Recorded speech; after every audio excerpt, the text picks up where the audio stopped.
This is Lab 3 for Physics 2211 on black holes. This lab's focus is primarily on using a computational model to estimate the size of a black hole and observe the unique final path of motion and trajectory. The first steps include creating the orbit in which a star orbits a black hole located at the origin. The lab delves into the momentum principle, Newton's second law, and Newton's universal law of gravitation, all which I will explain later in the lab. The lab also includes several different factors which I have sorted into 3 categories. The assumption for this lab is that the only force acting upon the star is gravitational.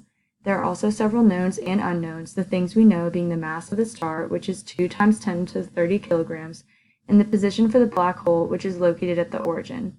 The unknowns of the lab in this case are what we are looking to find, and they consist of the resulting trajectory of the star and the mass of the black hole. We can use several formulas and fundamental principles in this lab to find the mass and create the computational model, including the momentum principle, Newton's second law, and Newton's universal law of gravitation. These are the 3 main principles used throughout the lab, and they are used in the computational model to find net force, the parallel and perpendicular components, and the end result, which is the mass of the black hole. When starting the code, there is a series of starter code that is given, and then I had to set all of the initial conditions for this lab in order for it to run correctly. This included setting the gravitational constant, the mass of the star, and the time interval during which the model will run. I set the time interval to 1 day and had time begin at 0. All these conditions ensure that the lab begins from the right starting point and runs smoothly. Then, the real content of the model is coding the formulas that determine the path, calculate net force, create a series of arrows showing the different forces, and the final formula to get the black hole mass. Using Newton's second law, dp dt, which is delta p over delta t, I can find these forces. The arrows that show F net, F parallel, and F perpendicular were created by assigning each arrow to their respective forces and then multiplying that by the arrow scale, which was found through a series of guess and check that would ensure the arrows representing the forces were the right size.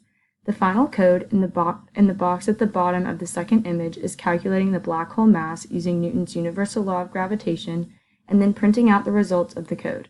These results create a series of masses, and in order to estimate the actual mass of the black hole, I found the average of all these amounts.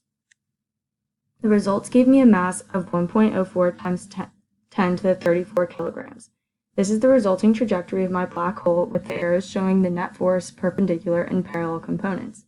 Because I used an estimated average, it is possible that there could have been an error and there was a miscalculation with the mass of the black hole, or that due to the guess and check nature of the arrow scale that they could be slightly inaccurate. However, these results are as accurate as I believe they can be given the information, formulas, and methods used. The arrows representing the forces are larger the closer they are to the black hole and get smaller and smaller the farther away they are. The full trajectory is shown at the bottom underneath the screenshot taken while the code was running. Now, if you analyze the results of the net force and its parallel and perpendicular components, you will find that they do differ from the rate of change of momentum in its parallel and perpendicular components. Firstly, being that the net force is the cause and the change in momentum over change in time is the effect. The net force is the sum of all forces acting on an object and therefore causes the changes in observed motion. In addition, the parallel components of net force is the motion speeding up or slowing down, and the star's magnitude of speed is caused by the black hole, while the perpendicular components are motion changing direction. In this case, the star's direction is caused by force from the black hole. In addition, the lab asked us to ask what would happen if the black hole mass was replaced with a different black hole, but the motion of the observed star remains unchanged and is still only affected by the gravitational force. In this case, the same data is being inputted into the formulas and there would not be a noticeable difference in mass.